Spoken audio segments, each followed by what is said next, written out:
idol, for today's video ay papakita ko sa inyo aring bibingka. Hindi man baga katulad nung una na pag gusto mong magluto ng bibingka ay mapunta ka pa sa paggiling ng bigas. Ay ngayon hindi na.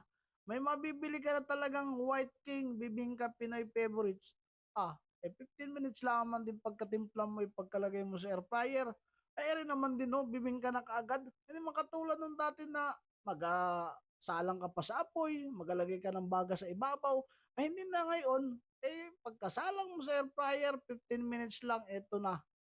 Ay kararating ko lang nga wala pang minuto ako nakakaupo sa aking pinagupuan. Nakahain na kaagad ng masarap na merienda ng aking misis.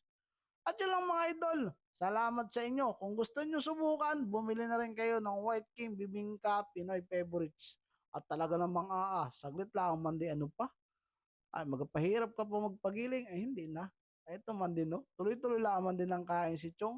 At salamat sa inyo mga idol at mga Chong sa inyong patuloy pa rin panonood ng aking video. Thank you!